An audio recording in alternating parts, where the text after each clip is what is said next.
नमस्कार दोस्तों, हमारे चैनल में आप सभी का हार्दिक स्वागत है। दोस्तों, बहुला व्रत की पूजा विधि। बहुला व्रत की पूजा विधि आप लोग जान लें कि पूजा आप लोगों को कैसे करना है। इस दिन सुबह जल्दी उठकर नित्य कर्मों से निवृत्त होने के पश्चात स्नान आदि के बाद स्वच्छ वस्त्र धारण करना चाहिए। व्रती को पूरा दिन निराहार रहना होता है। संध्या के समय में गाय माता तथा उसकी बछड़ी की पूजन की जाती है। भोजन में कई तरह के पकवान बनाए जाते हैं। जिन खाद्य पदार्थों को बनाया जाता है उन्हीं का संध्या के समय में गाय माता को भोग लगाया जाता है। भारत के कुछ भागों में जौ तथा सत्तू का भी भोग लगाया जाता है। बाद में इसी भोग लगे हुए भोजन को स्त्रियां ग्रहण करती हैं।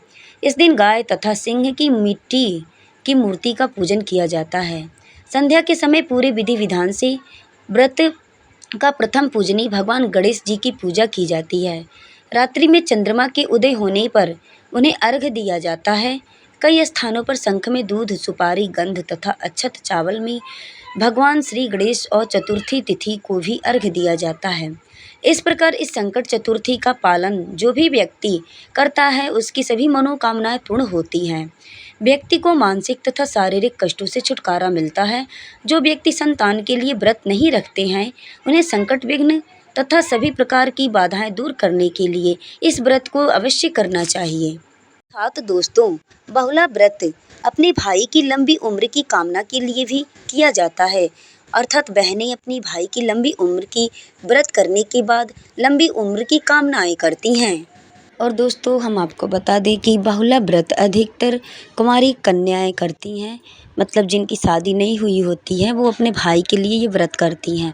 और शादी के बाद जब पुत्र जिसको हो जाता है, पुत्र की प्राप्ति जब हो जाती है तो बेटे के लिए ये व्रत रखा जाता है। तो उसको चौथ बोलते हैं। संकट चतुर्थी यानी गणेश भगवान की पूजा की जाती है।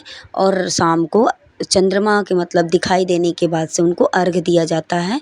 और अर्घ्य देने के बाद से माताएं जो है कि स्त्रियां पानी ग्रहण करती हैं यानी जल ग्रहण करती हैं। दिन भर वो निर्जला ही इस व्रत को करना होता है और जल ग्रहण करती हैं। उसके बाद से फलाहार करती हैं। आलू या शकरकंद मतलब फल जो भी फलाहार हो उसको वो फलाहार ही व्रत करती हैं। सुबह दिन में निर्जला व्रत रहती हैं।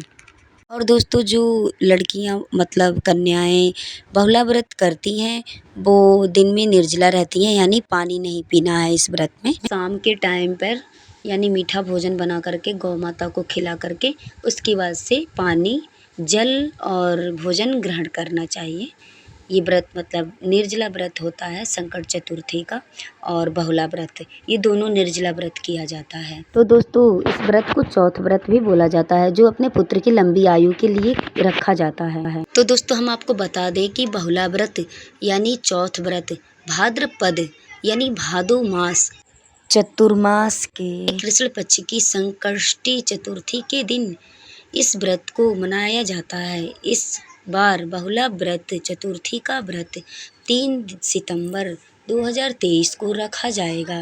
कहते हैं कि इस व्रत को करने से व्यक्ति को धन लाभ और संतान सुख की प्राप्ति होती है। तो दोस्तों, हमारी वीडियो पसंद आई हो तो हमारे चैनल को subscribe, like and bell icon को प्रेस करें। और दोस्तों, हमारे चैनल को सपोर्ट करें। हमारे वीडियो में बने रहने के लिए आप सभी का बहुत बहुत धन्यवाद।